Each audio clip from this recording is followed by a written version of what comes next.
So, hello everyone, this is Dwight Woods, the Jeet Kune Do Rebel, and we're glad to have Lamar Davis of Hardcore Jeet Kune Do on episode 86 with us. So, we're just going to get started. We're just going to go right into it. Cool? Okay.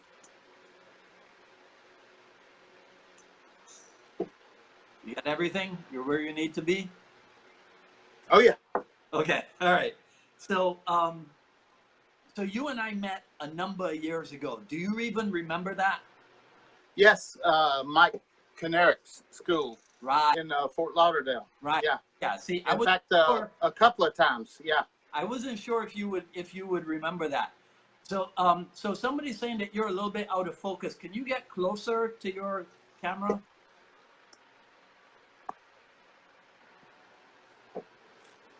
Is that better? Yeah, that's much better. Okay. Right? Okay. All right. So, I have to tell you this because I don't think I ever told you this. At the end of our time with you, I said to my guys, look, one thing we cannot doubt about this guy is his absolute dedication and devotion to Bruce Lee and Jeet Kune Do. Right. You know? Right? Oh, yeah. Yeah. Yeah. Okay. So I wanted everybody to know that you and I have a background, right? But now I want to go back. I want to go beyond that. Are you? That was back in what, 91 or 92, I think. God, yeah, it was early 90s. I'm pretty sure of that. Right. Yeah. Yeah. It was 91 or 92. Yeah. So you were already on the seminar circuit back then, huh? Yes. Okay, cool. Now, yeah, I started doing seminars in the late 80s. Yeah. Now, are you Alabama born and raised? I was actually born in Georgia, okay. But that just happened to be where we were when I popped out. My father was he passed away a couple of years ago, but he was a United Methodist minister. Okay. And he was serving several churches on a small circuit in Alabama, while at the same time attending Emory University in Atlanta. Got it. So my parents would go back and forth from their apartment across from the university at Emory in Atlanta to their home in Alabama, which was on the circuit where my dad's churches were. Right. So they were in between when the time came. So we stopped at a hospital in Newnan, Georgia, and that's where I was born. Okay. But I've lived in Alabama all of my life, except for about 1 year when I moved. I moved up to Kansas City and lived there for a year, and then I came back to Alabama. Okay. So, all right. So then you qualify to answer this. So, Alabama movie, Crimson Tide or Forrest Gump? Well, considering I'm not much on football, I'll have to say Forrest Gump. I've just, for some reason, I've never cared for football, so. Cause you're boring like that, right? If it's not Jeet Kune Do, it's not much of anything, huh? That's it, yeah. Yeah. When I go places, unless somebody else wants to talk martial arts or fitness, I don't have much to talk about. You know, it's kind of uncomfortable at times. Yeah, I could imagine. And you are a practicing Methodist. You're a devout Christian. Yes. Did you ever have to explain your interest then in Oriental things, considering that you're a Christian? Well, that's a good question, because recently I had someone almost attack me on the internet saying, well, how can you profess to be a Christian yet you teach people how to kill with their bare hands, you know? And I was like, hey, you know, God gave us enough sense to learn how to defend ourselves, and he doesn't expect us to just lay down before our enemy and say, here, kill me, you know? Right. And so anyway, I tried my best to explain that there's nothing wrong with learning self-defense as long as you don't abuse the skills that you gain from the knowledge, you know? Yeah, right. But yeah, my dad never really worried about the fact that I was into the martial arts because he knew that I would not let the Eastern religions influence me in any way. Right. So, and you know, it's, to me, I mean, of course, everybody knows that Jeet Kune Do has a good bit of philosophy attached to it. Yes. But to me, the philosophy that's pertinent to me is that pertains to combat itself, to actual street application. Right. So I've never really had, I've never had a personal problem with it myself, but there have been some times where I've had some conversations with other people about the matter of religion and martial arts, you know. But most of my Christian friends that are into martial arts, they all agree with me that there's absolutely nothing wrong with learning a martial art as long as you're learning it just to defend yourself. Mm-hmm. Well, I thought about it because I've had parents, you know, mention it to me about teaching their kids, you know, saying that they're Christian. But then I thought about this. I have never seen a picture of you teaching kids. I don't teach kids. Why? Well, I feel like well, let me put it like this. I'm very serious about the way that I teach this art, which is why we use the term hardcore Jeet Kune Do, because I'm very hardcore about adhering to the principles that Bruce Lee laid out and you know, sticking to it. Okay. And to me, to teach it and teach it correctly, it's maybe a little bit too serious, a little bit too violent for children. So in order to teach kids, I would have to somewhat downscale what I do. Yeah. And so I don't want to do that. So I would rather just not involve myself with it at all. And I do have people that ask me if I would teach their kids, and I say, well, you know, what I would recommend to you as a parent, if you would like to get involved in my class and bring your child to class with you and work with your child on what we're doing, nobody knows your child better than you. Okay. So you show them what you want them to know of what I'm teaching. Okay. And I have had some parents that have brought their kids like that, and it worked out well. Right. But you know, that would be about the only way. My rule is if you're old enough to drive to class, you're old enough to be in class. Okay. Well, that's actually the same way that my kids' program got started. But after a while, you know, having a 7 or 9-year-old in with the adults, I was like, no, we gotta split this off. But you know what my rationale was?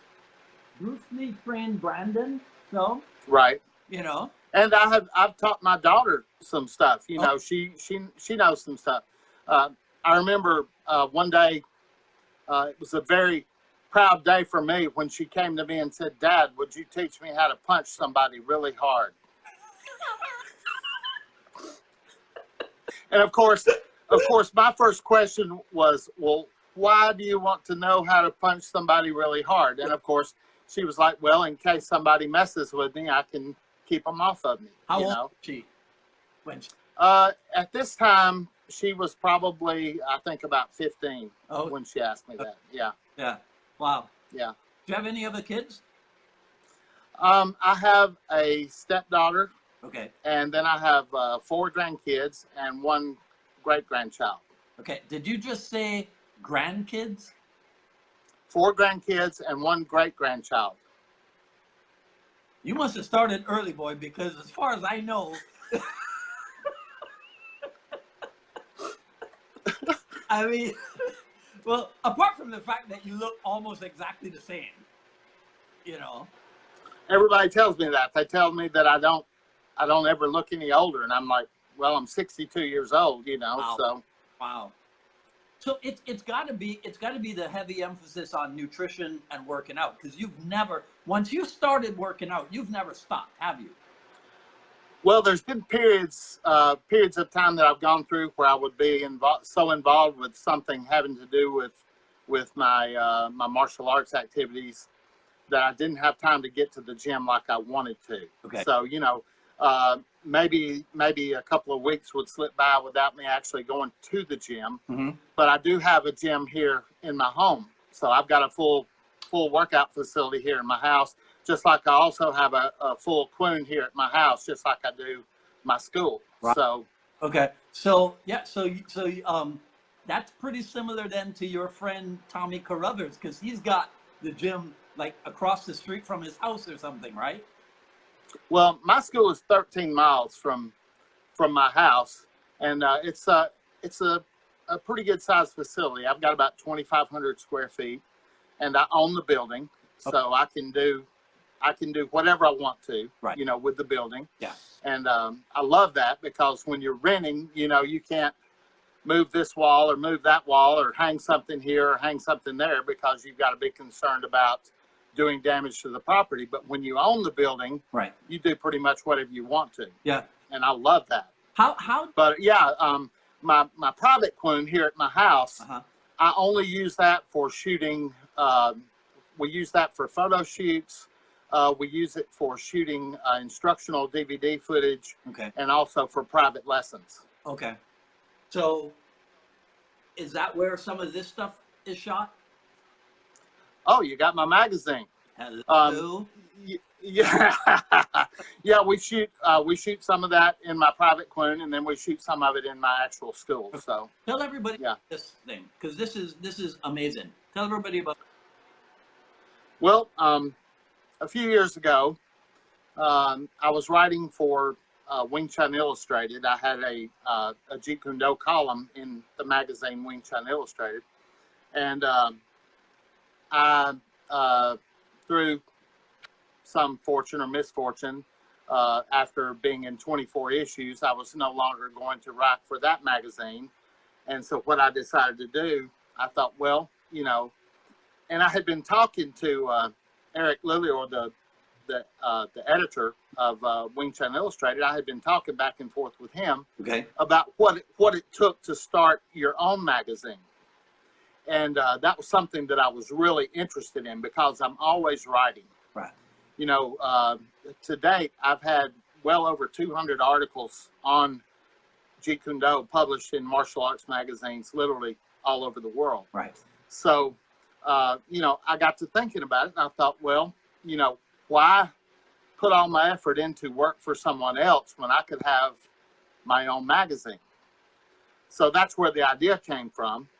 And one of my students, who also happens to be a full instructor under me, he was a photojournalist. So he's a professional photographer. Okay. And he can also write. Nice. So, you know, I asked him about this, and I said, hey, you know, I want to do this, but of course I can't do it all by myself. So would you want to be involved with this? He said, you mean like be your associate editor or layout man or whatever? I said, yeah, all that good stuff, you know. And so he was like, yeah, I think I would like that, you know.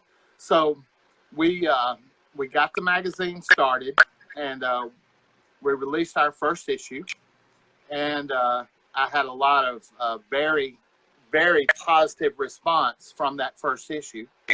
And so I was like, okay, and it was hard putting it together. I mean, it was, you know, Eric had told me that it was very hard to put a magazine together. It took a lot of effort, a lot of work, and unless you were ready to just really buckle down and get in front of your computer and put in some serious hours, it was not going to happen. Yeah. So anyway, the issue that you just held up, that is actually the 7th issue. It comes out 4 times a year. We fell just a little bit behind on schedule. We released that issue about a month after it should have originally been released, but I had some other stuff going on that kept me from getting to it quick enough. So what we're going to try to do is release another issue before the end of October.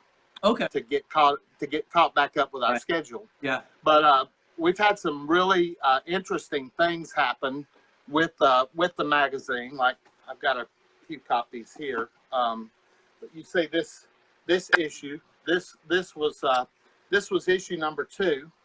And we had Sifutaki Kimura on the cover. And I was very proud to be able to feature him on the cover. And we did a interview. Well, actually, didn't actually do an interview, but what had happened was Sean Foon, who was the son of George Foon, who had No Now Publications. Yeah. Sean gave me permission to publish this interview with Taki. in the magazine. And it was so long that we had to divide it up over 3 issues to get it all in the magazine. Right.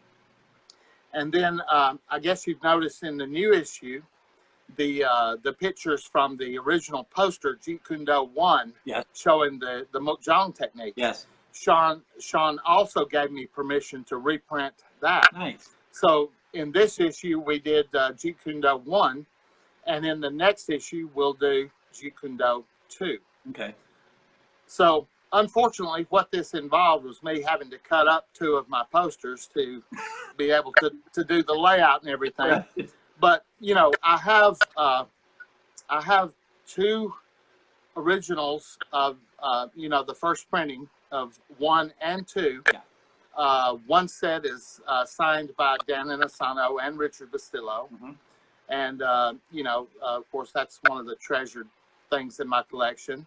But I remembered that Inside Kung Fu put out a special issue where they released many posters of Jeet Kune Do 1 and Jeet Kune Do 2.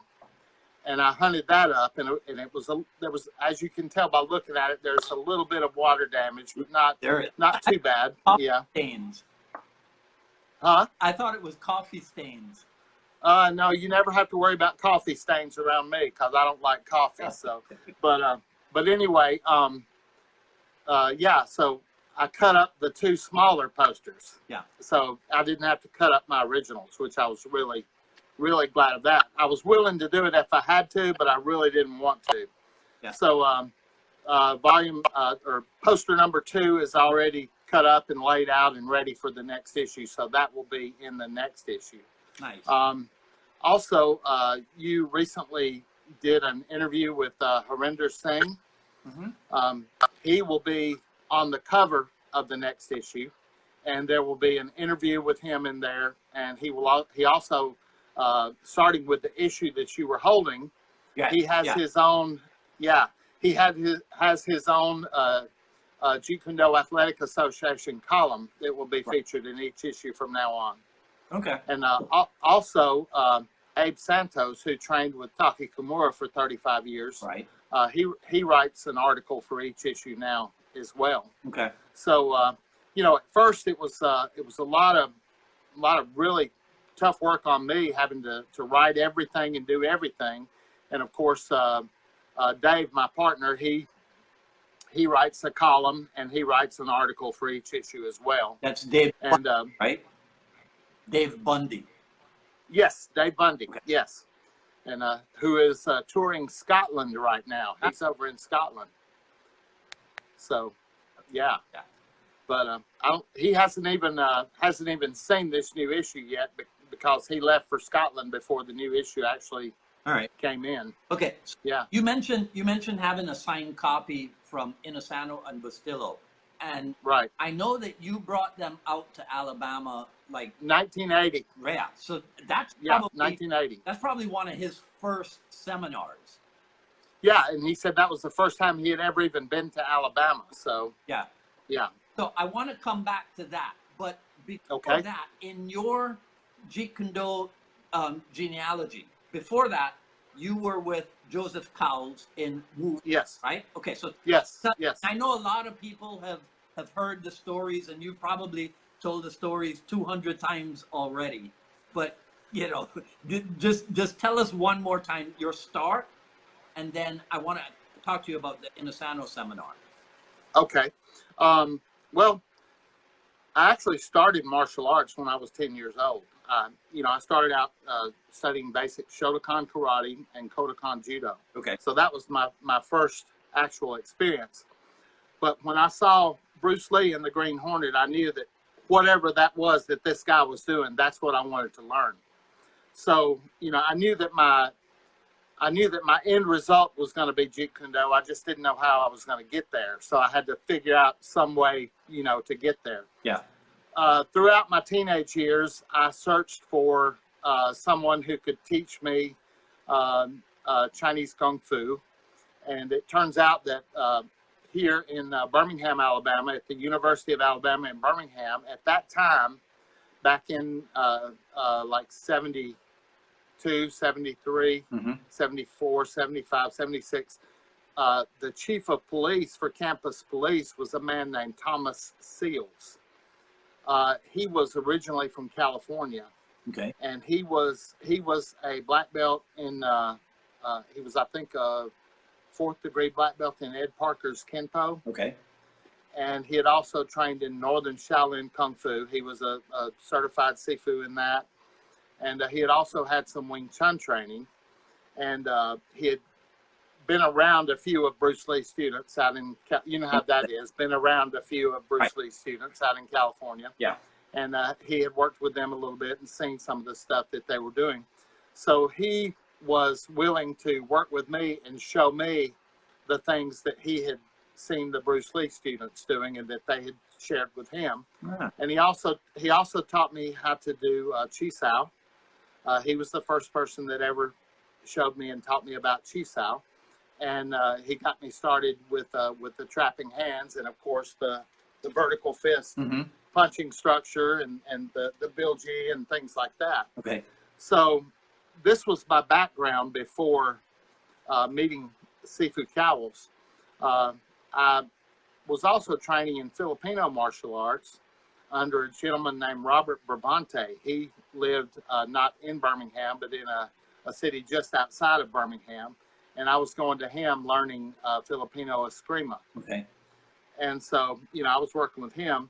And he was originally from Texas, and he asked me if I would like to get some actual training with one of Bruce Lee's original students. And I said, of course. I said, that's what I've been looking for. That's what I've been waiting on, you know. And he said that he knew Joseph Cowles because, you know, Joseph Cowles was in Grand Prairie, Texas. And so he had become friends with Joseph Cowles when he still was living in Texas. Mm-hmm. So he asked me if I would like for him to see if he could get Joseph Cowles to come to the University of Alabama in Birmingham to do a seminar. And I was just ecstatic. I was like, yes, yes, yes. You know, whatever you need from me, whatever we need to do, whatever it takes, let's get him here. Yeah. You know. And by then I was newly married to my first wife.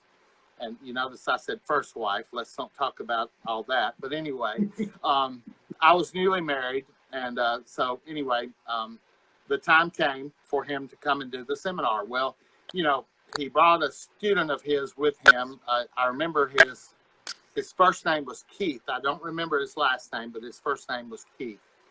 And so the first day, it was a 2-day event to be held at the gymnasium at the University of Alabama in Birmingham. And the first day was kind of a general introduction to what he referred to as Wu Wei Gung Fu. Right. And then the second day was going to be a women's self-defense session. Okay. So, of course, I was kind of disappointed because, you know, the second day was going to be for women. And I was like, man, you know, I want more training, you know. So anyway, the first day, he sort of took a liking to me right away. And he spent most of the day just working with me and letting his assistant go around and help the other people. Right. And he was very impressed with my knowledge that I already had, and he asked who I'd learned this from, and of course I told him of my previous experience, and he asked me if I would like to be an instructor under him, and I said, well, you know, what all would be involved? And he said, well, you just need to learn my system. And I said, well, you see, my thing is, you teach Wu Wei Gung Fu, but you trained with Bruce Lee in Jun Fan Gung Fu. I said, you've told me that Wu Wei Gung Fu consists of the Jun Fan Gung Fu plus some other material. Mm-hmm. I said, do I have to learn this other material in order for you to rank me in Wu Wei Gung Fu? And he said, well, he said, in your case, he said, I know that your heart is pure, and I know that you have a sincere desire to learn, so I'll make an exception for you, and I'll just work with you on what Bruce Lee taught me. Okay. So that's what we did.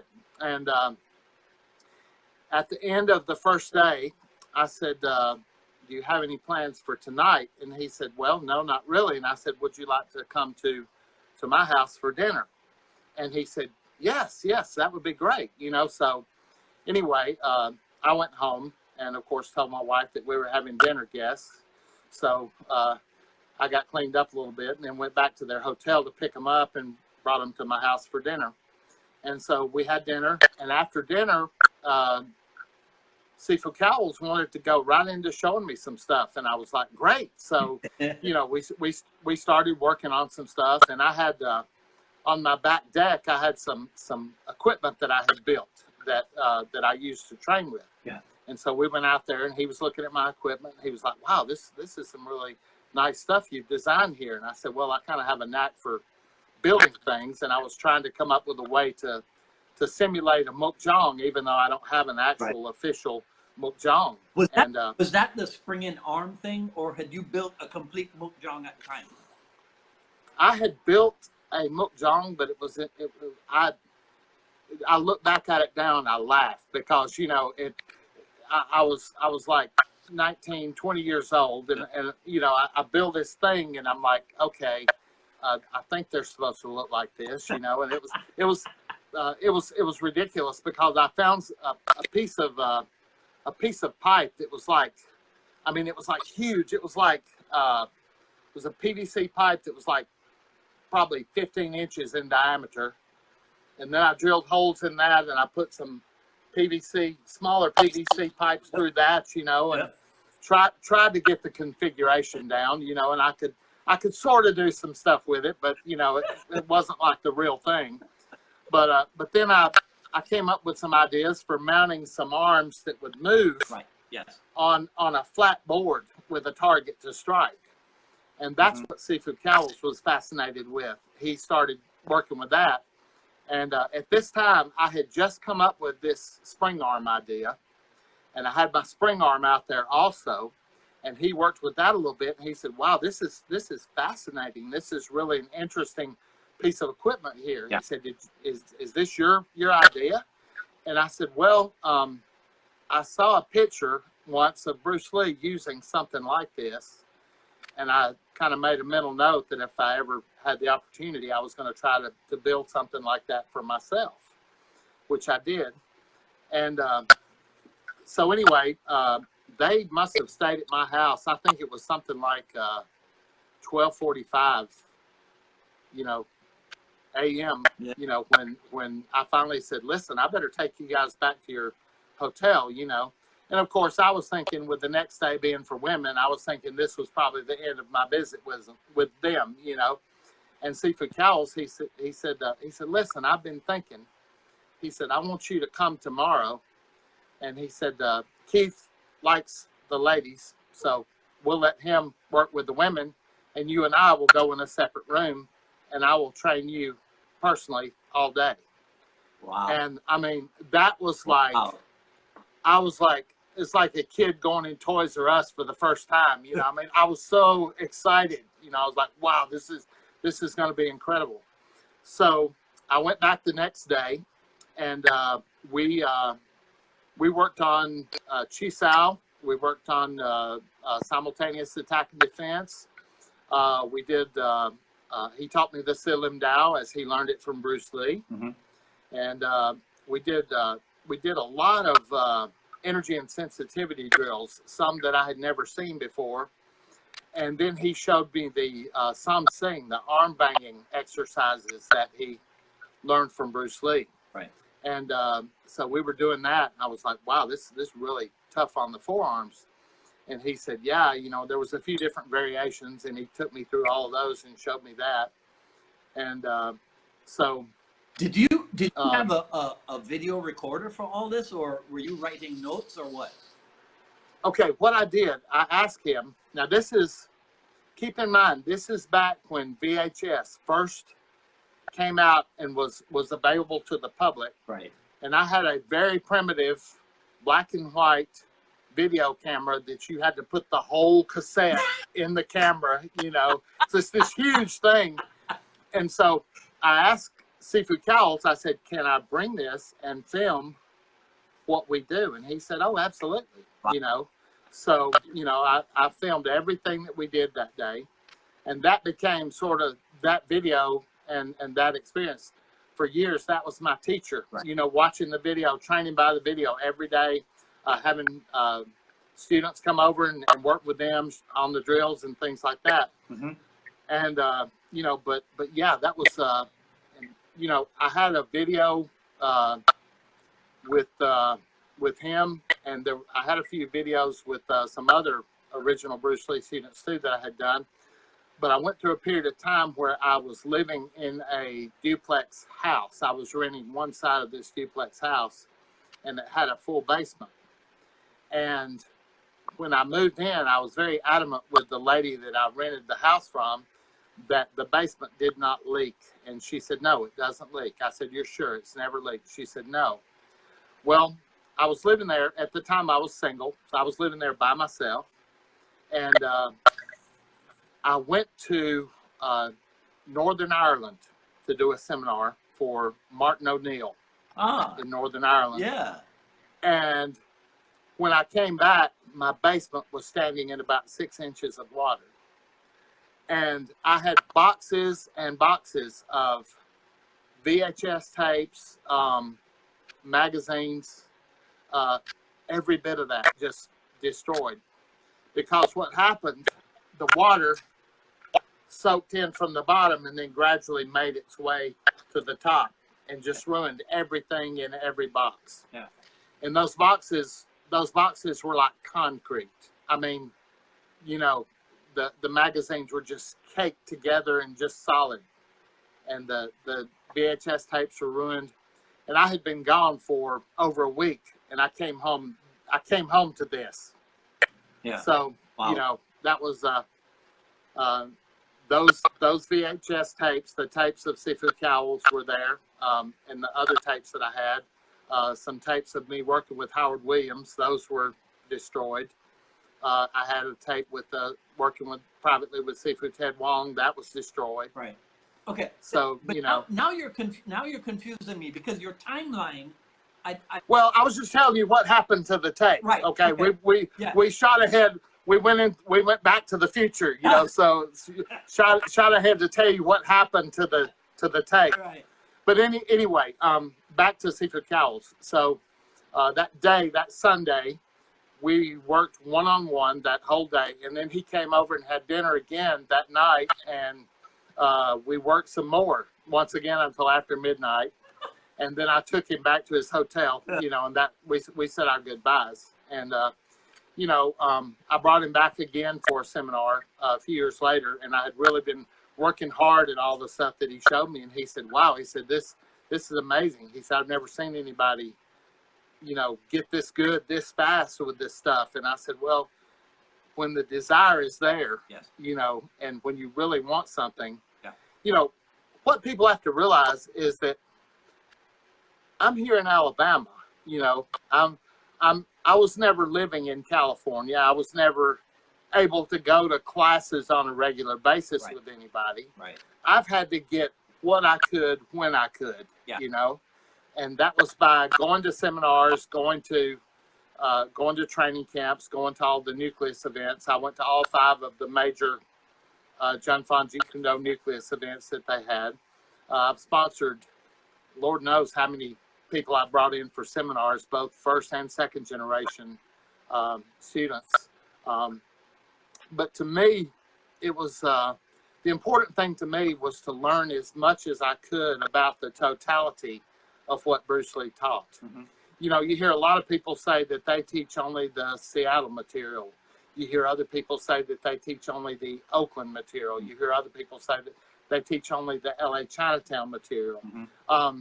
To me, I wanted to learn all of it. I wanted to be able to teach all of that and share that with other people. Yeah.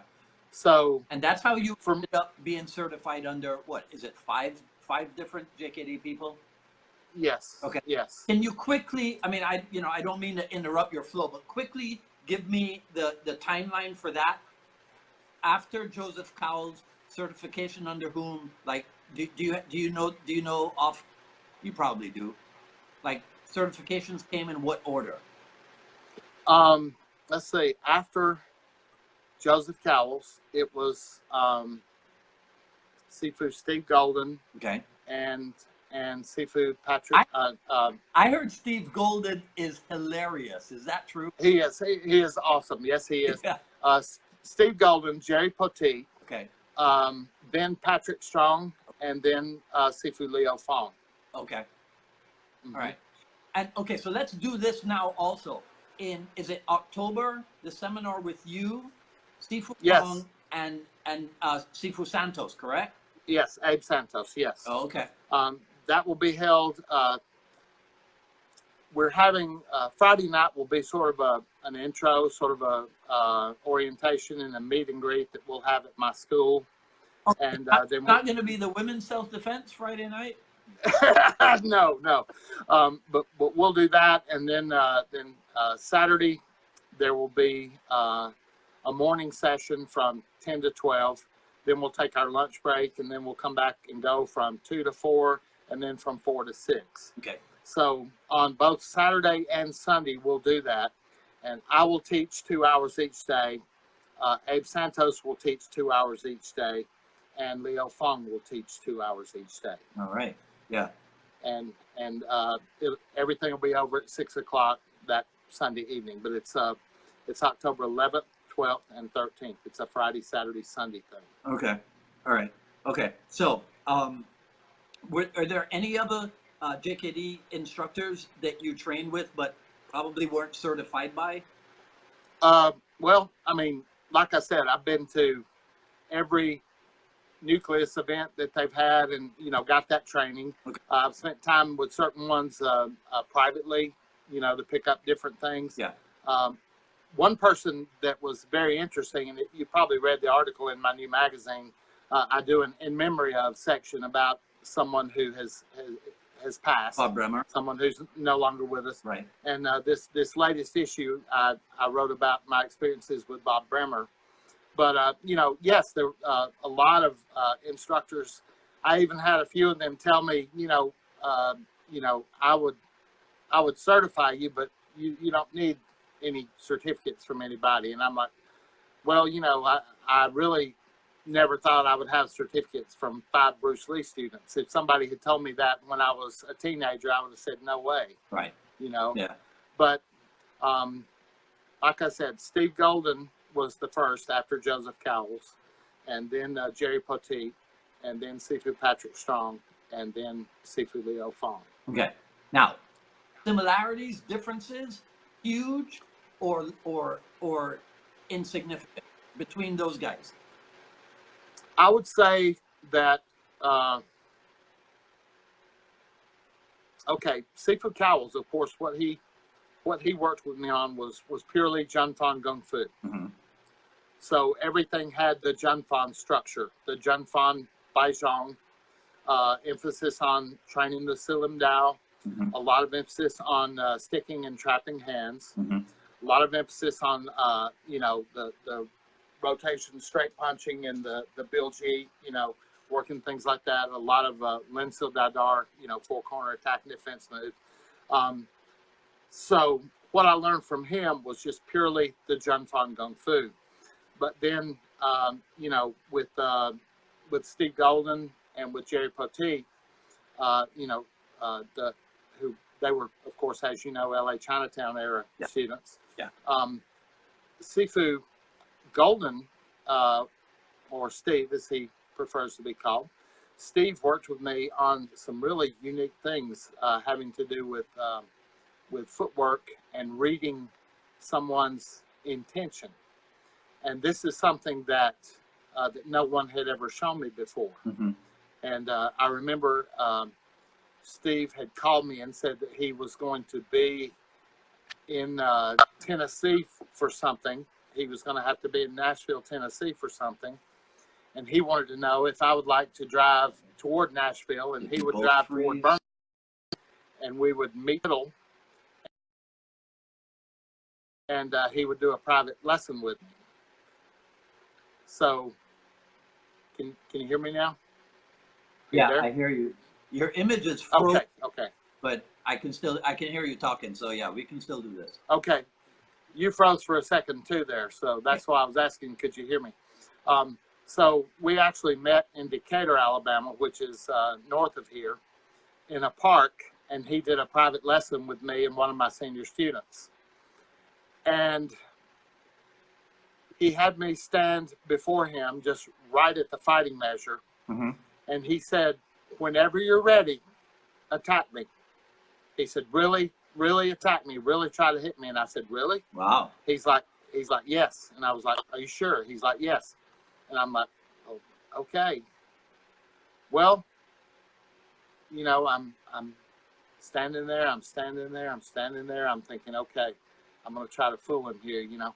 Well, it was like right when I started to move, boom, he was gone. And I was like, do that again. Do that again. He's like, okay. So, you know, I stood there and I moved and he was gone. And I'm like, how are you doing that? Yeah. And he said, I've learned to read your intention. And he said, it's not anything particular that you're doing. He said, I can just pick up when you're about to move. And he said, you can do this too. He said, I've seen you. I've been watching you for years. I know how good you are. I know that you can do this. And I'm like, oh, I don't know about that. He said, you can do it. He said, trust me. He said, okay, get in your stance. I got in my stance. And he said, whenever you think I'm going to attack you, you move. And I said, okay. And so, you know, I was kind of nervous. I'm thinking, this is, you know, I don't think I'm going to be able to do this, you know. And so I'm standing there, and all at once, it was like something told me to move. So I did a quick push shuffle back, and he attacked. And I was like, I did it. And he said, yeah. He said, and you can do it again and again and again. Right. He said, now that you know what you're doing, now that you know the feeling that you're looking for, you can reproduce that. And sure enough, I've countless times since then, I've been able to do it with my own students. You know, I'd say, attack me whenever you're ready. Yeah. And I move right when they start to move, I'm gone, you know. So that was one of the most unique things that any Bruce Lee student ever taught me. That's interesting, because that's like a blend of the scene with Lau in Enter the Dragon, plus the scene with I don't know the actor's name in the episode with Longstreet, right? Right. James Franciscus. Yeah. Yeah. Yeah. Wow. Right. Oh, or you're talking about the other guy that played Duke. Right. Yeah. Because he talks about because Bruce Lee talks about, I intercept your intention. Yeah. Right. And then with Lau, he says, you know, don't think, feel. Yeah. Right. Yeah. Yes. Harinder Singh in fact, it just came in the mail today, a new T-shirt with "Don't Think, Feel" on it. You know, Harinder Singh sent that to me today. So That's cool. Yeah, that's cool. But Right. But yeah, that when I remember, it's interesting that you say that, because I remember when Enter the Dragon first came to the theaters here in Birmingham. It was really strange back then. I don't know how it was. Have you always lived in Miami or no? Or the only theaters that would get the martial arts movies were literally in downtown Birmingham, literally in the city. And I remember there were two theaters. One was called the Melba and one was called the Empire. Neither one of them exists anymore. Right. But they showed martial arts movies all the time. Yeah. And then there was the Alabama Theater, which still exists. It's not used for movies anymore. They have live stage performances and things like that there now. Yeah. But it was weird, because it was like and I don't want to get too touchy on topics here, but it was like the white people had no interest in going to the martial arts movies. I would go to the theater in downtown Birmingham, and it would be me and probably 500, 600, 700 black people. You know, I'm the only white guy in the whole theater. And, you know, they're looking at me like, okay, that's cool, you know, and I'm like, hey guys, you know, but I got to be such a regular at the theater that the manager, after I would go there and see a movie, he would say, what'd you think? And I was like, nah. And that movie would leave that week. There would be a new movie there the next weekend. But if I said the movie was good, it would stay there for about a month. I did want to ask you about that though, because I mean, we all know you're a huge Bruce Lee fan, but right. So you do have a background with the Kung Fu films. Right. Yeah. Okay. I would go, I mean, back then, keep in mind that I was like 16 years old, you know, when Enter the Dragon was released.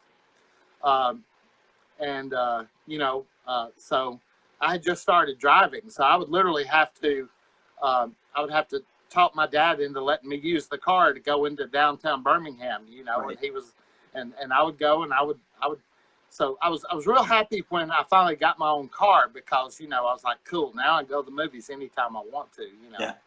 Did you remember school to go to watch Kung Fu? No. At the time I lived, at the time where I lived was, I do have an interesting story for you about the first time I ever saw a Bruce Lee movie though. But at the time that Enter the Dragon was released, where I lived, it was about a 45-minute to an hour drive into the city to go to any theater that would have a martial arts movie. Right. But I remember when Enter the Dragon came to the Alabama theater, it was on a double bill with a Jim Kelly movie called Hot Potato. I don't know if you remember that movie. Yep. Okay. So what I would do, and this is of course right after I got my own car, what I would do, I would go to the theater and I would get there at the time for the first showing of the afternoon, which would be, they always showed Enter the Dragon first. I would sit through Enter the Dragon, Hot Potato, Enter the Dragon, Hot Potato, Enter the Dragon, and then I would go home. Yeah. So, you know, I sat through Hot Potato twice every day to see Enter the Dragon 3 times every day, you know. But, you know, that was a solid week. That's all I did. I just, you know, I had just graduated high school and I had my first car. So all I did was go to the theater and watch the movie, you know, and you know, then my graduation money ran out. I spent it all on Enter the Dragon. so I had to get an actual job. But anyway, your reaction to the Big Boss? Well, let me tell you this. This is funny. This is funny because I was actually only 15 years old. My parents used to go to, I don't know, have you ever been to Gatlinburg, Tennessee? No. Gatlinburg, and it's beautiful. You should go there sometime. But they used to go to Gatlinburg every year, every summer for vacation. They would go to Gatlinburg. So, you know, of course, I would go with them. And that year, you know, they thought, okay, you know, it's probably going to be pretty boring for me just going with them. So they said, you know, if you want to get a friend, ask a friend to go. You know, you can bring one of your buddies along, you know, just to have somebody to hang out and do some stuff with. And I said, okay, sure.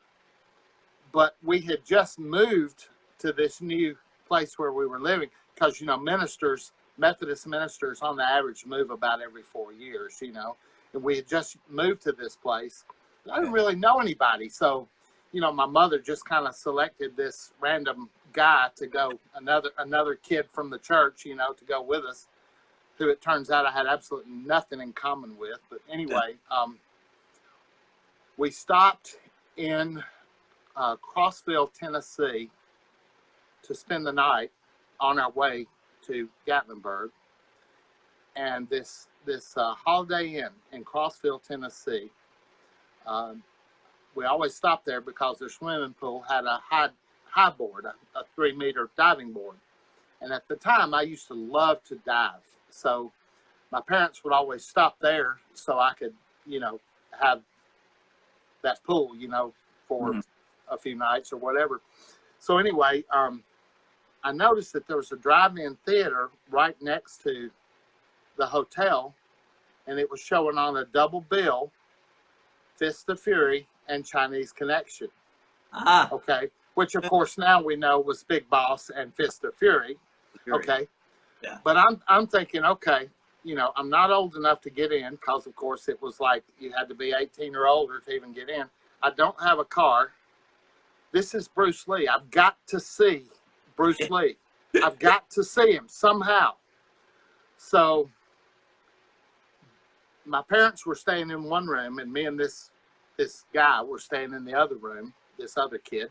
Mm-hmm. So I waited till he fell asleep, and I snuck out. You know, I snuck out of the room, and I went across the street over to, you know, they had a high fence, wooden fence around the perimeter of the drive-in theater.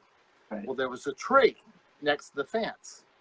So I climbed the tree and reached across to the fence and pulled myself up and watched the movie over the fence like that. Yeah. Well, I could hear the speakers in the cars, so I could hear the sound. So I'm actually watching the movie, and I would hold myself up for as long as I could, and then I would have to go back to the tree, and then I'd pull myself up, you know, and I stayed out there until both movies had finished, you know.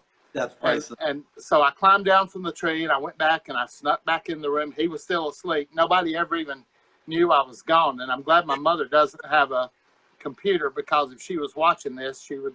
But anyway, so that was actually my first time to see a Bruce Lee movie.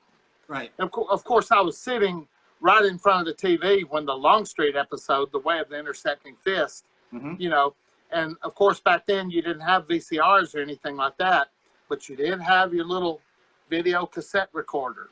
Right. So I recorded the sound. Ah. And for weeks after that, every day I listened to, you know, Bruce Lee talk about Jeet Kune Do, and I was like, wow, this is cool, because this is essentially Bruce Lee playing himself, you know? Yes. Yeah. So it's really cool, you know?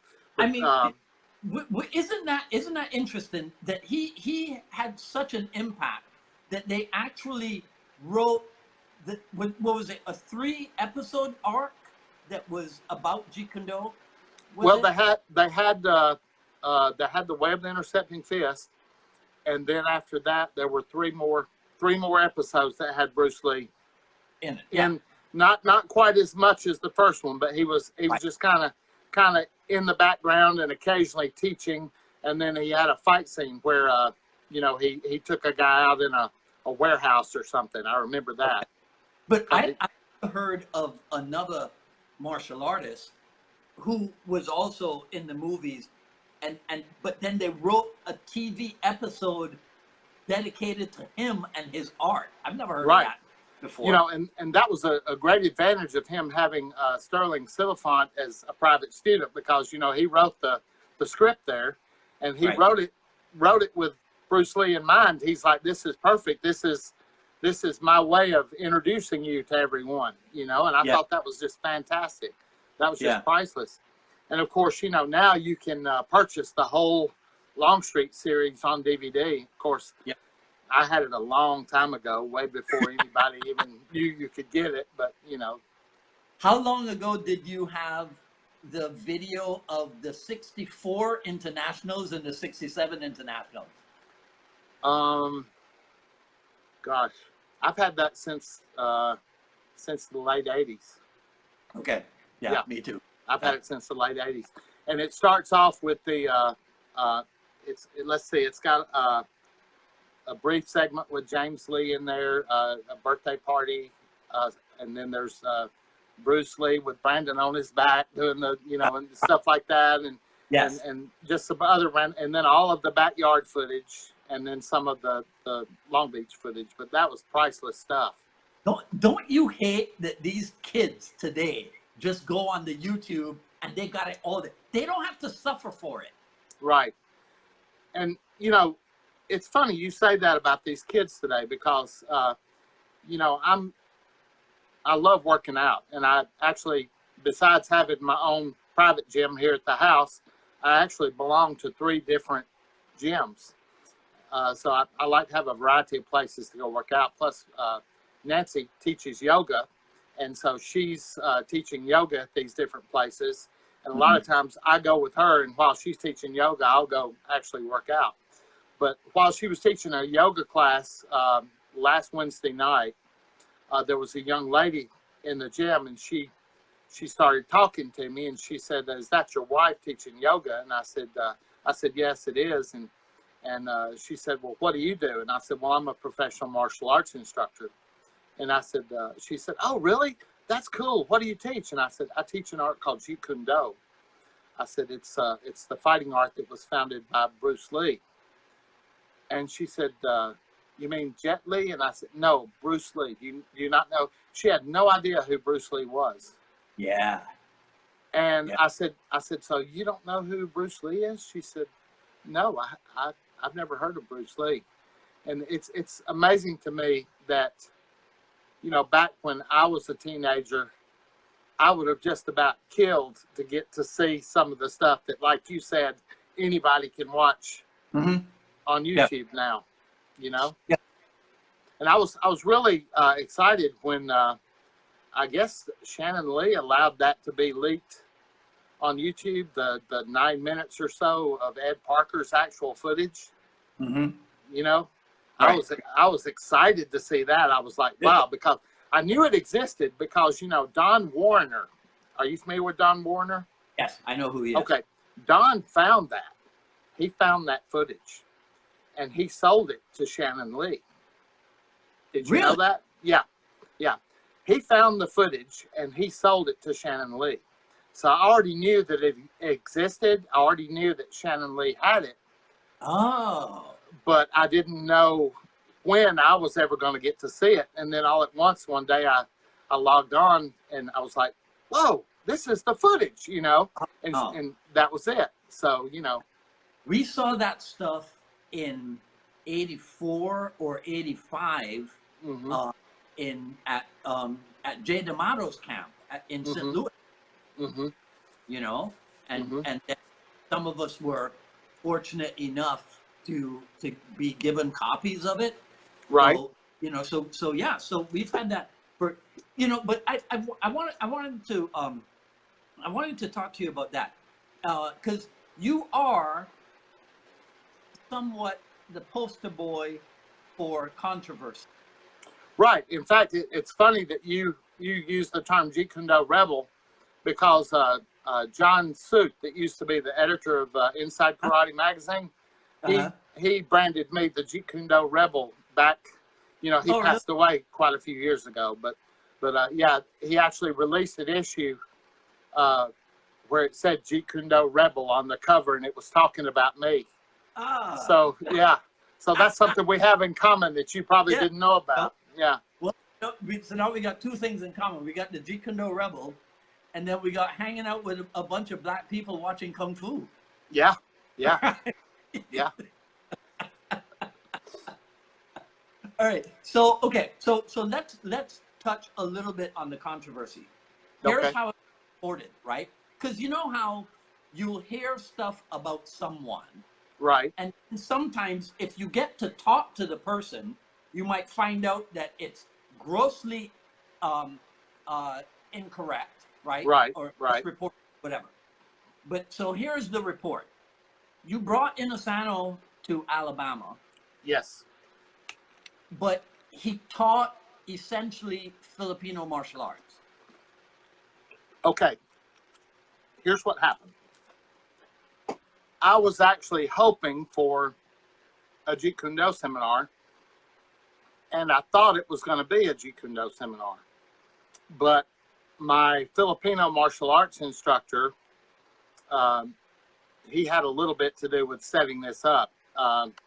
He didn't put any of the money into it, but all the money came from me. But he had already talked to Sifu Dan and asked him if he would teach some eskrima.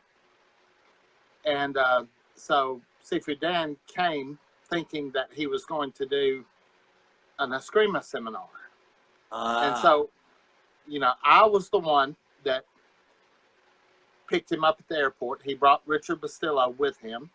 Right. And this is considered, this is 1980, but Dan Inosanto's fee with Richard Bastillo coming with him was, I believe, $675 plus expenses. Right.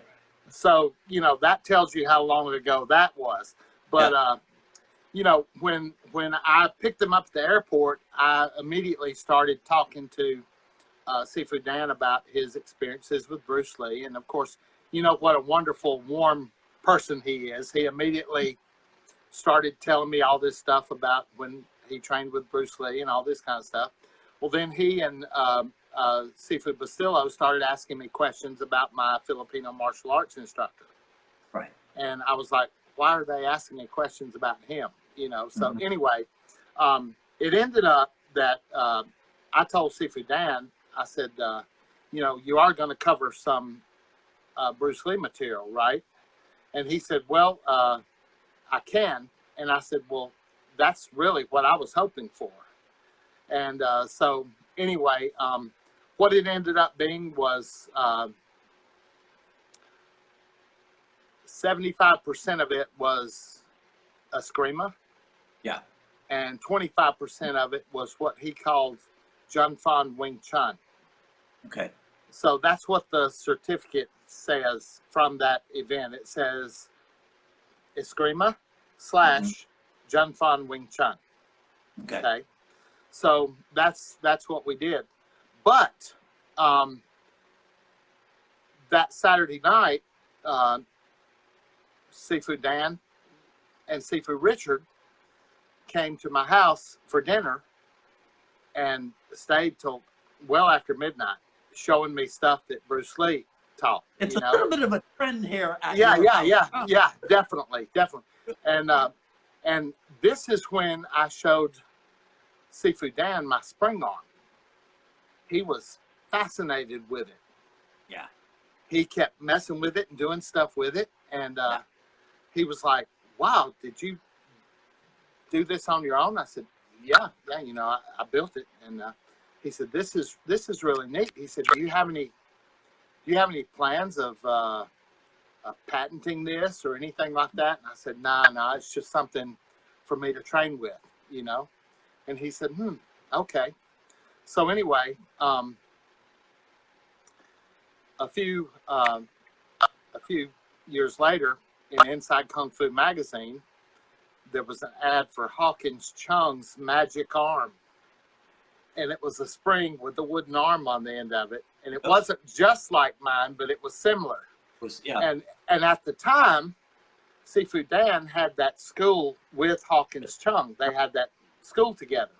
Yeah. And so I thought, okay, that might be why he asked me if I was planning to patent that or anything, because he was going to tell Hawkins about it. And then Hawkins actually did something with it and turned it into a product, which the way it looked, I never got one, but the way it looked, it didn't look like it would be as functional as the one that I designed.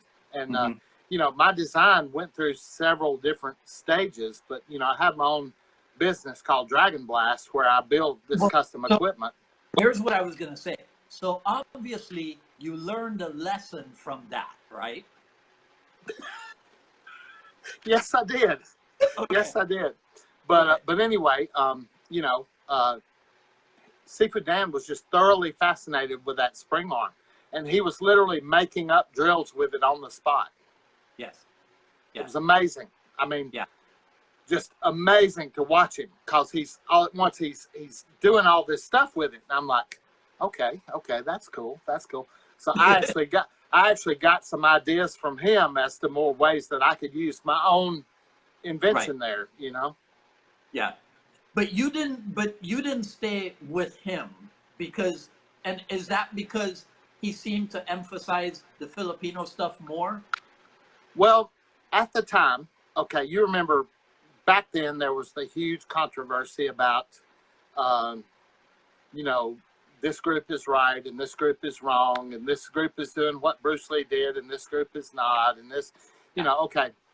I will be the first to admit to anybody that my interest has always been just straight Jun Fan Gung Fu and Jeet Kune Do. That's all I've ever really been interested in. Mm-hmm.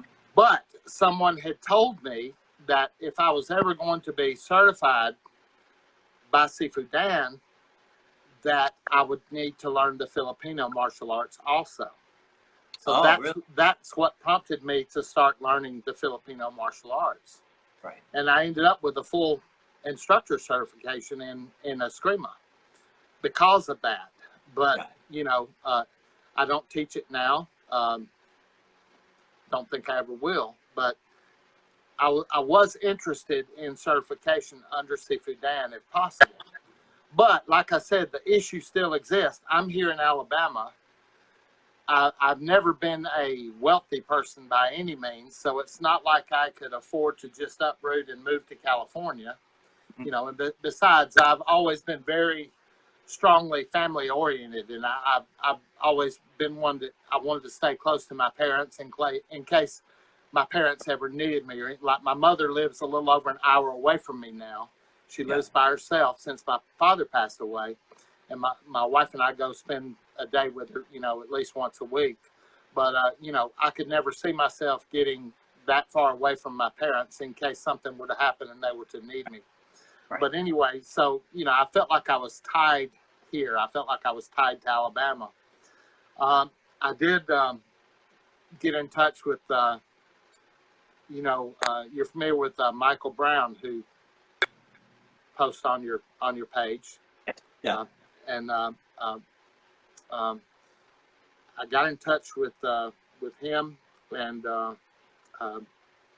Richard Harrell, Dickie Harrell. But I was going to get Sifu Larry Hartzell. I was going to get him to come down and do a seminar. And ironically, I was talking to him on the phone, and he was talking about he was about to enter some kind of tough man competition or something in Charlotte. You know, he was going to enter some tough man thing, and I was like, okay, are you sure you want to do this? You know, and he's like, yeah, I'm gonna do it. You know, and I'm like, okay. But anyway, I don't remember what it was, but something happened that he was not going to be able to come and do the seminar. So he said, well, listen, I'll tell you what I'll do. I'll send a couple of my guys. Is that okay? And I said, well, sure. So I had Dick Harrell and Michael Brown come down to do the seminar.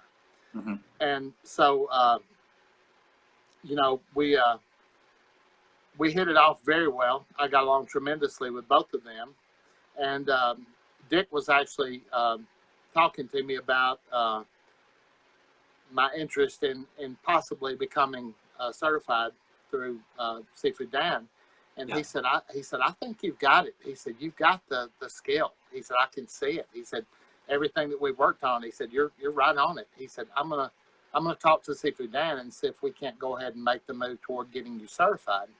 Mm-hmm. And so he said I'll talk to you, you know, after I talk to him. And so he called me, and I was kind of excited when he called. I was waiting to see what he was going to say, and he said that Sifu Dan's words to him were that he was sure that I knew the Jun Fan and the JKD stuff really well, but he was unsure of my knowledge in the Filipino arts.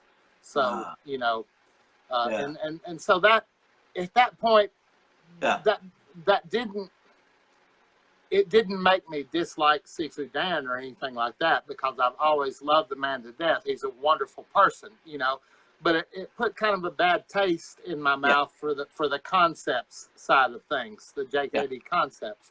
Yeah. So that's when I guess you would say that's when I got really hardcore about pursuing my knowledge of what Bruce Lee actually taught. And, you know, I was like, okay, forget this other stuff, you know. Right. I just want what Bruce Lee taught. That's all I want. That's all I want to learn. That's all I want to teach. Mm-hmm. That's it. So you know, that's why when I came up with the term hardcore Jeet Kune Do, that's why the word hardcore, because, you know, when you think of hardcore, well, let's not go there, but when you think of hardcore, you know, yeah, see, some things come to mind, but that's not, but, you know, when you think of hardcore, you think of somebody being really into something, really serious about something. So, you know, that's why the term hardcore Jeet Kune Do. Okay. And your beginnings in Wing Chun. That was because you're with, real adamant about that being integral to JKD development, right? right. And, you know, one thing that, that really, going back to talking about Seafood Dan, one thing that really went a long way toward drilling that into me was, I don't know if you remember this, but or if you have this, you probably have it, but the UK version of the first Ip Man movie, the UK version, when they released it on Blu-ray, it had a special 15-minute documentary on there of Dan Inosanto. And it was in high def, and it was him talking about, you know, this is where he said, without Ip Man, there would have never been a Bruce Lee. Without Wing Chun, there would have never been a Jeet Kune Do, you know, all this. So anyway, when I saw that, I was like, wow, you know, that's really, you know, that kind of says it all right there. Seafood Dan saying this, you know, and I think he made the statement that at least 50% of Bruce Lee's actual Jeet Kune Do came directly from the Wing Chun, if not more than that. Yeah. And so, you know, I had always liked the Wing Chun. I had always really had an appreciation for the Wing Chun. And like I said, my first experience with that was Tom Seals, who was the chief of police for the University of Alabama in Birmingham, who was my first Kung Fu instructor, you know. And he actually taught me the Chi Sao and you know, rotation punching and trapping and things like that. So that was my first experience. But Seafood Cowles, you know, with the Jun Fan Gung Fu, you can see it. I mean, you can see the Wing Chun there. It's very obvious, you know, very, very straightforward, very obvious. But then in the latter material, as things started to change, the LA Chinatown period, you know, the structure had changed a little bit of the art. The Wing Chun structure was still there, but it's not as visible, you know. It's like, I call it internalized. You know, this is something that Bruce Lee had already internalized. It had already become a part of him. You know, some people use the argument when they're trying to say that you don't need the Wing Chun for Jeet Kune Do, which I see that as a very flawed argument. I think without the Wing Chun, you can't have Jeet Kune Do. But you know, some people.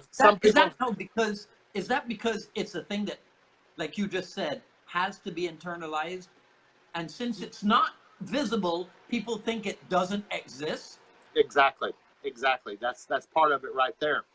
But the thing is, the argument that these people use is that Bruce Lee, in his notes, you don't see much of anything about Wing Chun in his notes. They say all of his notes have to do with boxing and fencing and philosophy and things like that. Okay, well, I've got tons of notes. I've got notebooks full of notes that I've taken over the years. But very little of my notes have anything to do with Wing Chun because I've learned the Wing Chun. Right. I don't need to write it down because I know it. I understand it. Right. Okay. The things that I write down are the things that are new to me that I want to do more research on. So you see what I'm saying there? You know, why would Bruce Lee need to write down about Wing Chun when he already knew the Wing Chun? That was already with him. That was already internalized. What he wrote notes on was fencing and boxing and things like that.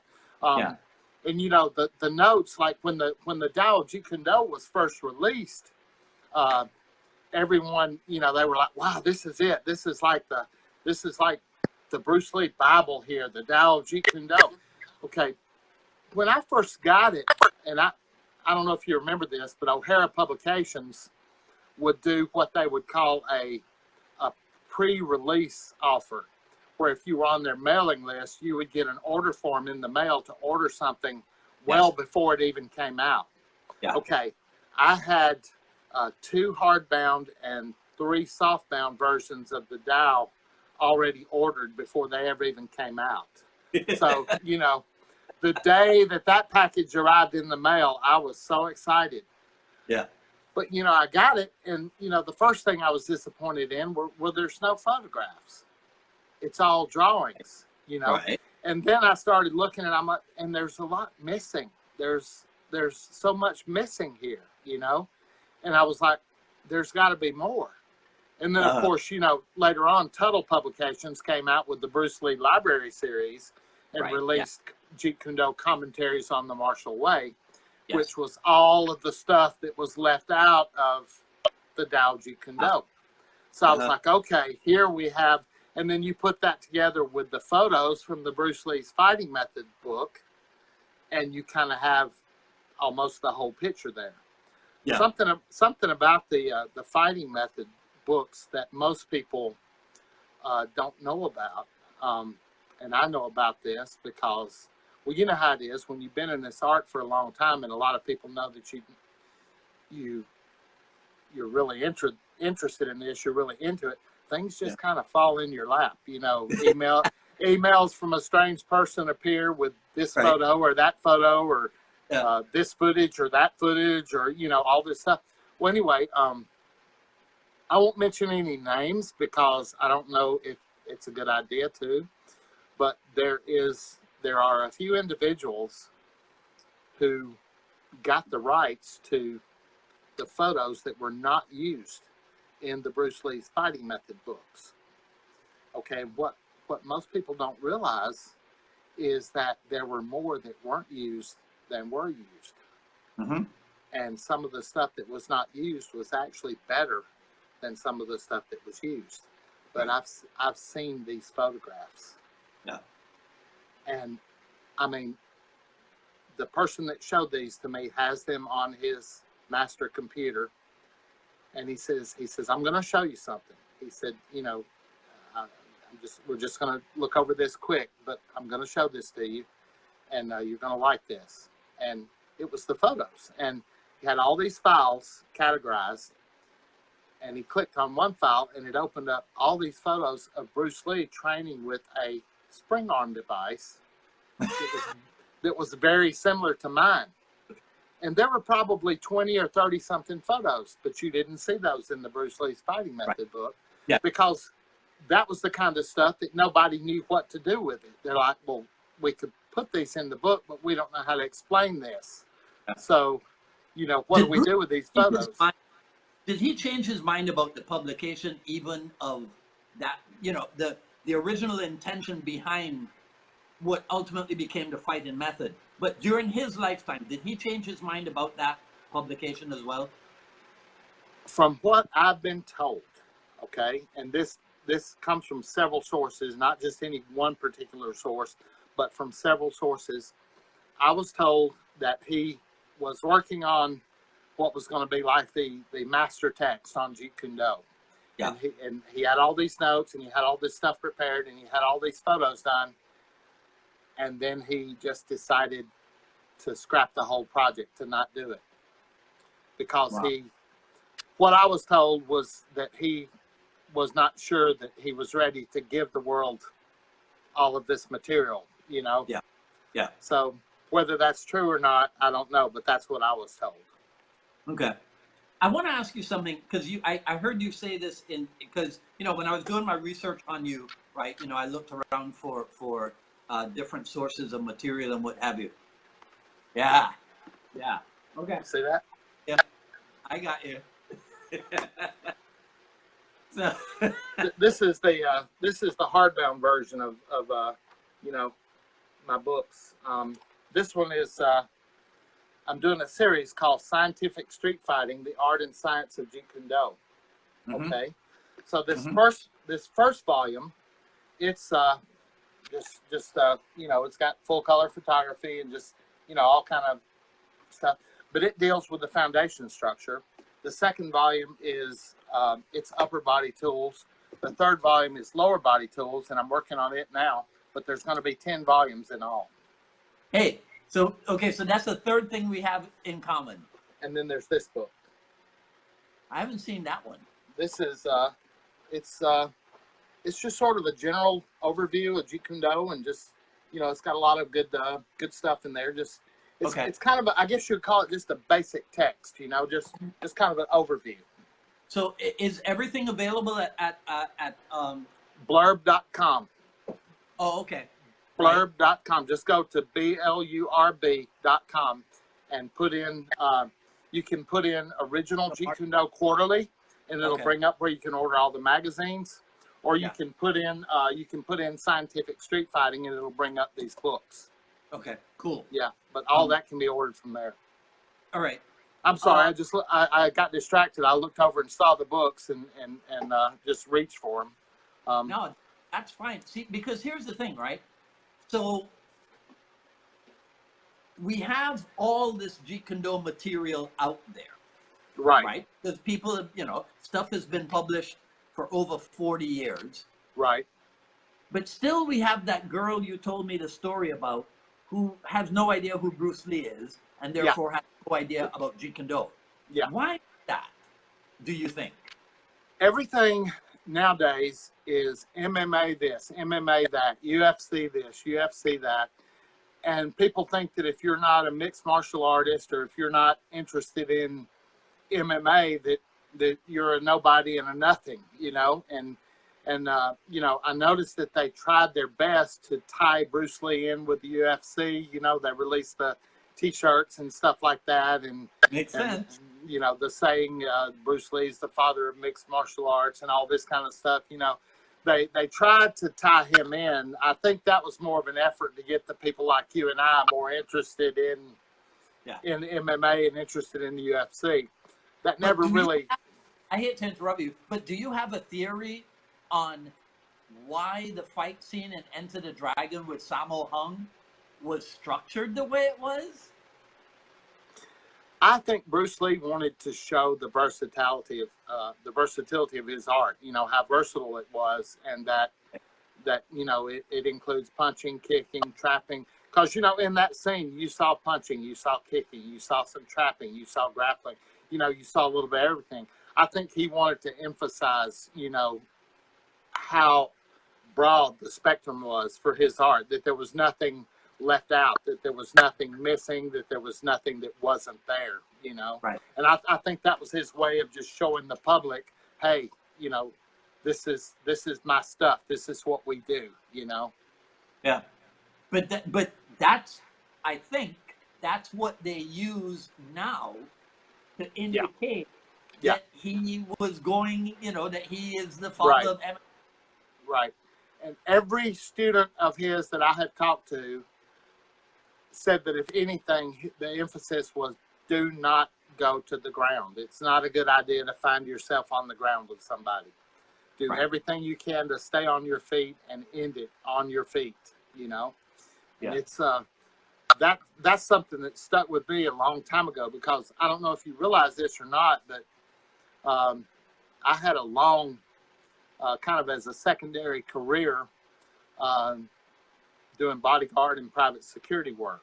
Yes. And I was head of security for the largest nightclub in Birmingham up until I was the day I turned 54 years old. I decided that I just really didn't want to do that kind of stuff anymore. I'm like, okay, that's it. That's it. I'm done with it. You know. About that. I heard about that because let me see if I remember. You realize that occupation and lifestyle was not taking you in the direction of being a professional martial artist. Right. You know, it was, and you know, I was getting in a lot of fights. I've been in more fights than I can remember, more fights than I care to remember. I don't know of anybody that's been in as many fights as I have, to be perfectly honest with you. I handled the security for this one place for a solid year, where police officers, armed police officers, were hired to be security there, and they would even quit because they couldn't handle It was just so violent. And the guy that hired me, he said, well, he said, I'm gonna let you come in and look at this and see what you think. And if you come in and you watch what goes on for a night, and then you make up your mind, if you want to work, fine. If not, that's okay too. He said, if you don't want to work, I'll understand. He said, but you were recommended to me as being somebody who could help straighten this situation out. So anyway, I went in and I watched the night on a busy night, and I was like, wow, this is crazy. This is absolutely insane. And I was actually thinking to myself, could I handle something like this? Because I had already had some friends of mine that were cops tell me, you know, you don't want to work there. You know, we tried it. We don't even want to work there. You know. And so anyway, you know, I thought about it, and at the time I was single. I had gotten divorced from my first wife, and I was kind of, you know how, I don't know if you've ever been at that point in your life before where you're just kind of, everything seems to be kind of out of place and you're looking for your place, you know? And it's like, the guy that owned this business, he said, listen, he said, if you'll take this job, he said, I have a furnished place where you can live. He said, I'll pay all your utilities. I'll even have you know, your phone, everything, anything you want. Yeah. And on top of that, I'll pay you a salary for handling my security if you'll do it. And so that had more to do with anything, probably, with me saying, okay, I'll do this. Yeah. But I went through a period of about a year where on any given Saturday or Sunday night, I was guaranteed somewhere between half a dozen and a dozen fights. And I mean, we're talking stuff involving handheld weapons, stuff, you know, most of it was, I admit, most of it was hand-to-hand stuff, you know, not any weapons involved or anything. But what stopped that job was somebody got shot in the face, almost point blank, with a double-barrel shotgun. God. And that was my last night to work when that happened, because the owner said, he said, I'm shutting it down. He said, I can't take any more chances like this happening. Right. I literally stood in the parking lot in the rain, basically holding this guy's brains in his skull, waiting for the paramedics to get there. And he lived. Really? Yeah, lost sight in one eye. Yeah. Of course, one eye was basically just gone, but he actually lived. And I went to court on it, and I helped convict the guy that shot him. So, yeah. But that was the end of that for me. I was like, okay, you know. And but after that, I took random bodyguard jobs here and there and random private security jobs here and there. And then came the work in the clubs and things like that. People heard of me and heard of what I could do. And so they were interested in having me work in the club. Yeah. But when I turned 54 years old, I was like, you know, I was talking to Nancy, and I said, you know, I'm just tired of this, you know, because I've been totally clean living all my life. I've never, I mean, at 62 years of age, I've never tasted alcohol. I've never smoked, never even tried it, never messed with any kind of drugs at all, nothing. Been totally clean living all my life. Yet night after night, I'm in that atmosphere where people are smoking and drinking, and I'm watching people just make fools of themselves. Right. And having to throw people out because although they would normally be probably a decent person, because of the influence of alcohol or whatever, they get themselves in trouble, and, you know, it's time for them to go. So I just decided I'd had enough of that. You know, the breathing, the smoke. And of course I had my particular place where I would stand, where it was as smoke-free as an area there could be. Yeah. And I would just jump in when I was needed. But, you know, yeah, that kind of worked. But, you know, that did offer me a testing and proving ground for Jeet Kune Do, for what I've learned, and it never let me down. And everything that I saw, you know, I would see other people get in fights. We were not supposed to get involved in anything beyond our door. If it went outside, we were supposed to let the police handle it. We were not supposed to get involved. Okay. I removed some guys, me and the guys that worked for me, removed some guys one night, put them out on the sidewalk, told them to go home. Well, they continued fighting on the sidewalk, and it ended up being really nasty, really bloody. They went to the ground. And that's when I noticed, I'm like, when you go to the ground like that, nobody wins. Because the guy that was actually winning, the other guy's friends came up and started kicking him while he was on the ground with this guy. Mm-hmm. And he ended up being the one that actually got busted up worse than the other guy, you know? Right. And you know, I've had people try to get me to get involved with a jiu-jitsu class or something like that. But to be honest with you, I just really, I'm not saying it's bad and or anything like that. It's just I've never had any interest in it. Yeah. Do you think that it is? I mean, there's a UFC or combat sport competition every weekend on pay-per-view. So, do you think it's media influence that leads people into believing that reality that when it really is not? Sure it is. I mean, and you know, not to say anything bad about these guys because they're tremendous athletes. I mean, you've got to be in great shape to get in there. And I mean, just to take the punishment that some of them take and still come out of there, you know, almost unscathed, you know, you've got to be in great shape. I admire them for that. And, you know, that's definitely something to be admired. But, you know, all these people that see this and they're basically being led to believe that this is the way it is, and this is what you should get involved with and what you should do. Right. It's almost like the traditional martial arts, the art part of the martial arts is fading away. It's like it's gradually disappearing because of MMA and these kind of competition events. I've had people try to get me involved in it in the past, and I just have no interest in it. To be perfectly honest with you, the only time I want to hurt somebody is when my life is in danger or when someone that I care about's life is in danger, and I absolutely have to hurt somebody.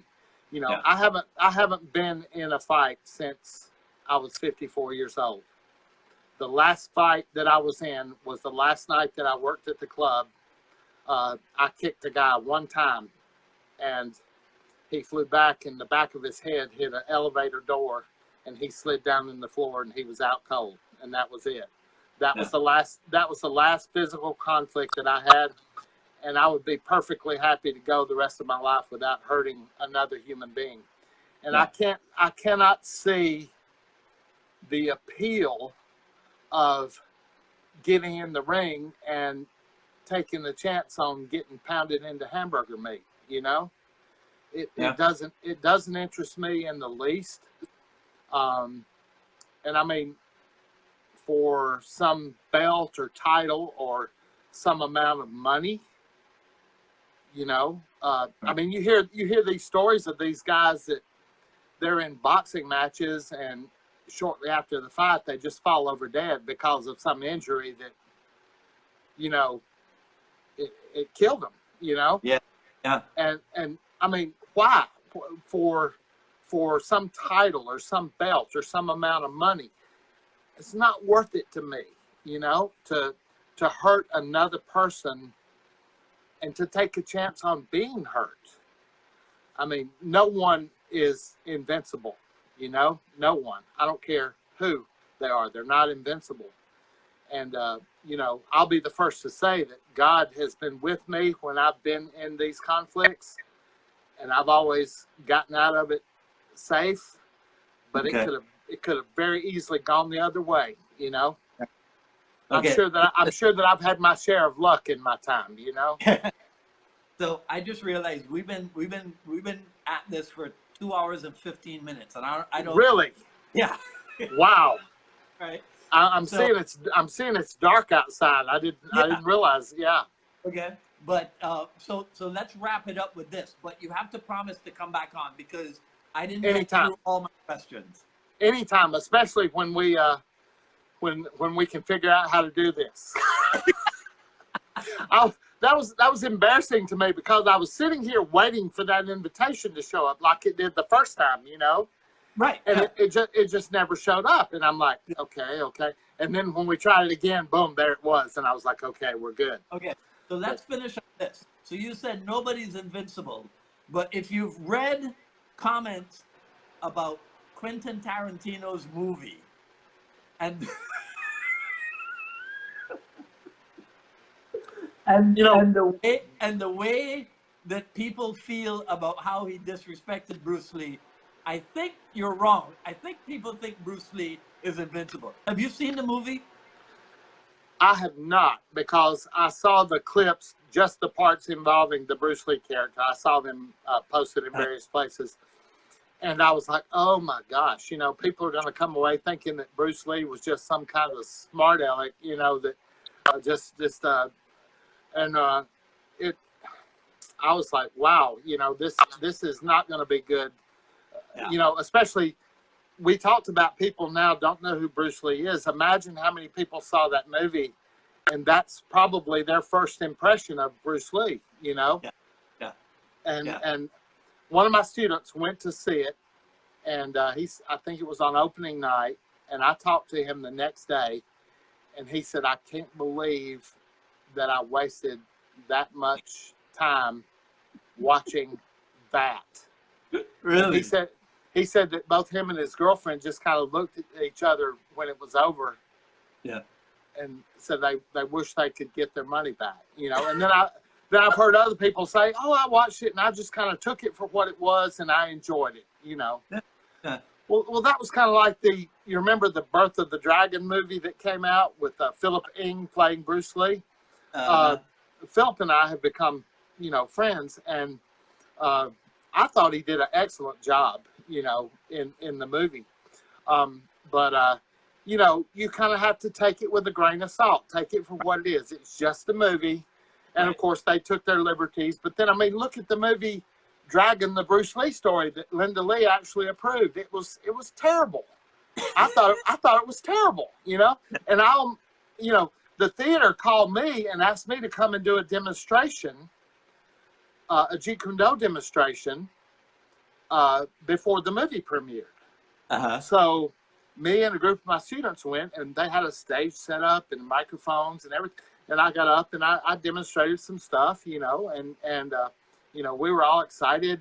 They were going to let us all in the movie for free, you know, since we did the demonstration. And they told me I had a lifetime free movie pass to that theater, you know, and I was like, wow, you know. Anyway, we went in there, and after like 15 minutes, I'm like, what is this? You know, I was, you know, I remember I was sitting there, and I would start to get up, and I would say, maybe it'll get better, and I would sit back down. And after a little bit, I'm like, ugh, you know, I'm like, oh, this is terrible, you know. Why can't they just stick to what really happened? You know, that to me is more than interesting enough. You know, why did they have to dramatize it and Hollywoodize it, as I'm fond of saying? Yeah. Okay. Did you hear this? Do you know who David Leitch is? Mm-hmm. Okay. That he might be remaking Enter the Dragon. I heard that. Yes. Yeah. What do you think? Have high hopes? I think if they got somebody like Philip Ng to play the Bruce Lee character, I think it would be decent. I think it would be pretty good. Because if you look back at the original, which, I mean, I've got about every version of it you can possibly get. Yeah. My DVD collection and my book collection rivals anybody's. I guarantee you, it's huge. But, you know, Enter the Dragon, if I'm sitting watching TV and if I look at the guide and I see the Enter the Dragon Zone, every time I'll go to it and sit there and watch it like I've never seen it before, you know? Yeah. But if you look at movies now, especially the really good movies that come out now, those that are like destined to become classics, you know, if you look at the production values and the special effects and everything, and then you go back and watch Enter the Dragon, it actually comes across as looking kind of primitive by today's standards, you know. Yeah. But I mean, I still think it is probably the greatest. I mean, you know. Of course. It's still, for all what you just said about production value, Right. it's still the measuring stick for martial art movies. Sure. Without a doubt. Yeah. All right. Lamar Davis, thank you so much, man. Thank you. And like I said, we can do this anytime. I'm happy to be here anytime, especially with you. Thank you, man. I appreciate it. You. We'll put it up again. All right? Okay. Sounds good. Okay. Here. Love you, brother. You too, Take care. All right. All right. So, after all the snafus and whatever, right? I hope you guys had a good time with that. I really appreciate judging from how many people stayed on until the end, unless my little counter was stuck or something. But really glad that we were able to finally get the connection going. And I promise you we'll put together a part 2 as quickly as possible, right? But I do have, some really good people coming down the pike on Monday. We'll do an episode on Monday. This will be episode number 87, and this is with Jay Cooper, who was supposed to be on last week. You might remember, of Havoc JKD. So that'll be Monday at 6 p.m. Wednesday I'll do the broadcast as usual, and then Wednesday evening. Actually, let me restate that. I'll do the I Love Jeet Kune Do broadcast at 3 p.m. because at 6 p.m. we'll do episode number 2 of the FMA files, and that will be with Guy Chase. And then on next Friday, give me a second, let me pull it up here. Next Friday, which will be the 13th, and now my computer's not gonna cooperate with me. Give me a second, guys, let me see if I can pull it up. Episode number 88. That will be with Russell Leak, Russell's out of, shoot, I forget, right? I only just met him, but he's worked with MMA people. So anyhow, I'll straighten it all out. You guys know where to find all that stuff. So that's it. Feel free, like, share, comment, ask questions. I'll ask Sifu Lamar to take a look at the questions and answer anything that he needs to. I'll review everything after posting. Sign up for notifications for when we go live here on Facebook. And please subscribe over on the YouTube for the I Love Jeet Kune Do broadcast, the Jeet Kune Do dialogues, and the FMA files. And when you subscribe, please also hit the notification bell so that you'll know when the final edit videos are posted. Follow me on Twitter at Dwight Woods, on Instagram at Dwight D. Woods, at ilovejeetkunዶ.com is the Quick Skills Series Volume 1. I told you about next week, and we'll see you back here next time. You guys enjoy your weekend. Take care. This is Dwight Woods, the Jeet Kune Do Rebel, signing off.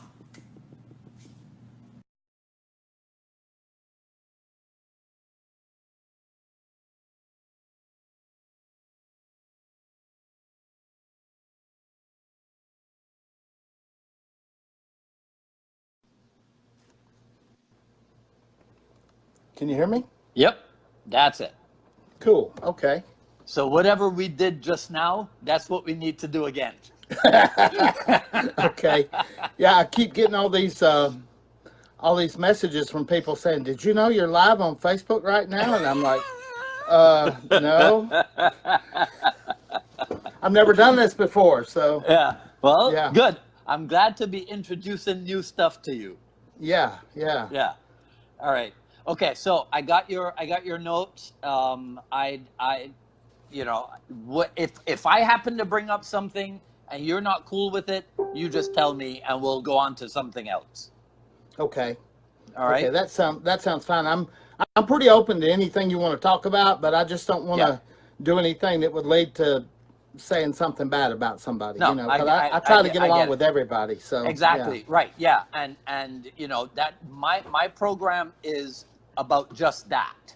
Right. You know, the fact that there are so many of us out there, all from the same tree, all with the same roots. You know, even if we're on different branches, but so what? So what? Yeah. That's life, you know. And that's one thing that I've really enjoyed so far about your programs. Everything is just very very pleasant, very well done. Yeah, yeah. I mean, well, thank you for that. I mean, I don't see why we should do it any other way. Exactly. You I know, agree with you 100%. Right? Yeah. There's enough controversy out there in so many other aspects of our day-to-day life. Right. Let's have Jeet Kune Do be a respite from all that nonsense. Right. Right? Right. I agree with you 100%. All right, man. So we will be back on. We'll do exactly whatever it is that we just did. All right. Okay. This is just funny to me because you know I'm getting all these messages from people saying, did you know you're live on Facebook right now? And I'm like, well, I see something on my computer screen here, but you know, okay. Yeah, so this is cool. Yeah. All right. Okay. All right. So in about an hour and a half, we'll do this again.